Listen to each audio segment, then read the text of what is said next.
Welcome back to the channel.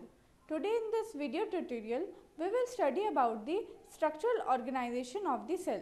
In the previous video, we have studied about the other structural organization of cell, that is plasma membrane and cell wall. Now today in this lecture, we will first start with the nucleus. Nucleus is also a structural organization of the cell. So nucleus is a membrane bound structure which contains chromosomes. तो nucleus जो है ये double membrane structure होता है, double membrane होता है, एक outer layer और एक इनर लेयर होता है. Membrane bound structure which contains chromosome, जिसके अंदर क्रोमोसोम प्रेजेंट रहता है, मतलब क्रोमैटिन मटेरियल प्रेजेंट रहता है और वो बाद में क्रोमोसोम्स फॉर्म होता है. वो कैसे फॉर्म होता है अभी हम लोग पढ़ेंगे. तो ये न्यूक्लियस जो है ये कहाँ प्रेजेंट है, मेनली ये प्रेजेंट है साइटोप्लाज्म के अंदर, एकदम मिडिल पोर्शन में न्यूक्लियस प्रेजेंट है. और न्यूक्लियस जो है वो चारों साइड से कवर्ड है, एक डबल मेम्ब्रेन लेयर से वो कवर्ड है, उसको हम लोग बोलते हैं न्यूक्लियर मेम्ब्रेन.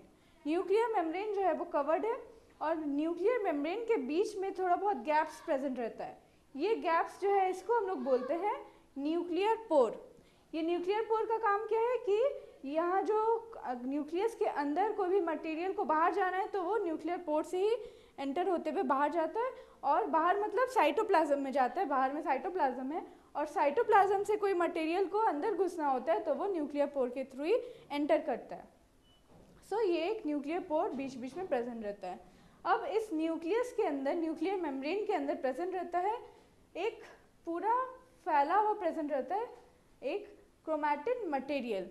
ये क्रोमैटिन मटेरियल क्या है, ये बहुत ही थ्रेड लाइक स्ट्रक्चर, बहुत ही लंबा धागा जैसा दिखता है, एकदम थिन और पतला है, और ये पूरे न्यूक्लियर मेम्ब्रेन के अंदर कवर्ड रहता है. और साथ में एक रहता है डार्क कलर का, उसको हम लोग बोलते हैं nucleolus.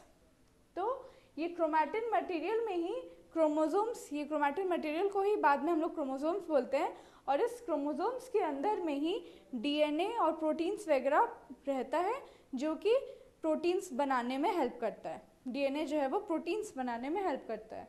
So chromosomes contains information for inheritance of features from parents to the next generation in the form of DNA. So ये जो क्रोमोसोम है, ये क्रोमैटिन मटेरियल को हम लोग क्रोमोसोम क्यों बोल रहे हैं, क्योंकि यहाँ पे एक सेंटेंस दिया हुआ है, when the cell is about to divide. जब एक सेल जो है वो दो में डिवाइड होगा या फर्दर उसका डिवीजन होगा, तो उस समय क्या होता है, cell is about to divide, the chromatin material gets organized into chromosomes. ये chromatin material जो है ये बहुत ही पतला स्ट्रक्चर है और बहुत ही लंबा स्ट्रक्चर है.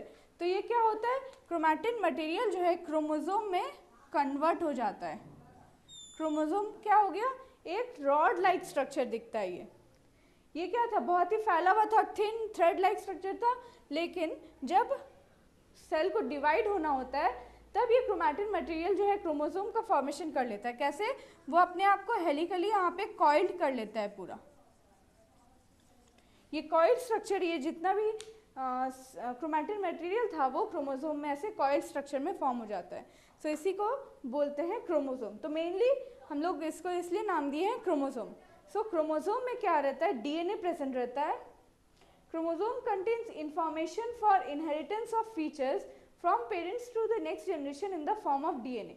डीएनए के फॉर्म में क्रोमोसोम्स जो है पेरेंट्स से ऑफस्प्रिंग में ट्रांसफर होता है. सो ये डीएनए के कारण ही क्रोमोसोम्स जो है एक जनरेशन से नेक्स्ट जनरेशन में ट्रांसफर होते जा रहा है, और कैरेक्टरिस्टिक्स ट्रांसफर हो रहा है from parents to the next generation या पेरेंट्स टू द ऑफस्प्रिंग. तो ये होता है न्यूक्लियस का रोल. सो मेनली न्यूक्लियस का रोल क्या था यहाँ पे, कि ये डीएनए अंदर में जो क्रोमैटिन मटेरियल के अंदर जो डीएनए प्रेजेंट रहता है वो क्या करता है, वो प्रोटीन्स बनाता है. तो हमारा बॉडी फंक्शन उस हिसाब से काम करता है. और दूसरा क्या फंक्शन है यहाँ पे कि क्रोमोसोम्स में डीएनए प्रेजेंट रहता है जो कि ट्रांसफर होता है from the parents to the next generation. तो ये उसका दूसरा रोल हो गया. तो ये था क्रोमोसोम का स्ट्रक्चर. अब इस क्रोमोसोम में क्या रहता है, क्रोमोसोम ऐसे डबल लेयर स्ट्रक्चर है, डीएनए इसको बोलते हैं. ये डीएनए है. इस डीएनए में क्या रहता है कि ये डीएनए जो है कोई पार्ट ऑफ डीएनए, ये पूरा लंबा थ्रेड जो है, सारा पूरा थ्रेड जो है वो प्रोटीन्स नहीं बना पाता है। जो पार्ट प्रोटीन्स बनाता है उसको हम लोग बोलते हैं जीन। तो जीन जो हो गया वो हो गया functional part of the DNA, जो फंक्शन प्रोवाइड कर रहा है, मतलब प्रोटीन्स जो बना रहा है उस डीएनए के पार्ट को हम लोग बोलते हैं gene. So the functional segment of the DNA is called as gene.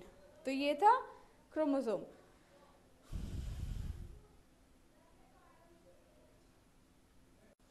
हम प्रीवियस वीडियो में बताए थे कि प्रोकैरियोट्स और यूकैरियोट्स जो होता है उसमें न्यूक्लियस जो रहता है वो डिफरेंट रहता है।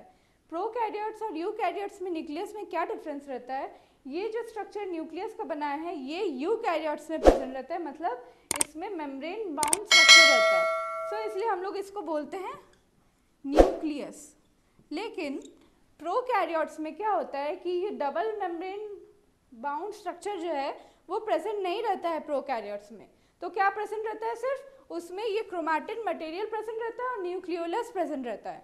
सो उस न्यूक्लियस का नाम, इसीलिए उसमें न्यूक्लियस का नाम न्यूक्लियस नहीं रख के हम लोग उसको बोलते हैं न्यूक्लियोइड। तो प्रोकैरियोट्स में जो न्यूक्लियस प्रेजेंट रहता है उसको हम लोग बोलते हैं न्यूक्लियोइड। तो ये डिफरेंस है प्रोकैरियोट्स और यूकैरियोट्स के न्यूक्लियस में। यूकैरियोट्स में मेम्ब्रेन बाउंड स्ट्रक्चर रहता है और प्रोकैरियोट्स में मेम्ब्रेन बाउंड स्ट्रक्चर नहीं रहता है। प्रोकैरियोट्स में भी क्या रहता है कि ये जो डीएनए है, क्रोमैटिन मटेरियल, ये ये जब डिवाइड होता है सेल, एक सेल जब दो सेल में डिवाइड होता है तो उस समय ये मटेरियल, क्रोमैटिन मटेरियल जो है वो ट्रांसफ़र होता है, लेकिन उसमें ऐसा कोई पोर्ट्स प्रेजेंट नहीं होता है जिसके थ्रू वो ट्रांसफ़र होगा, वो डायरेक्टली ट्रांसफ़र हो जाता है थ्रू डिफरेंट पाथवेज। सो ये था न्यूक्लियस के बारे में।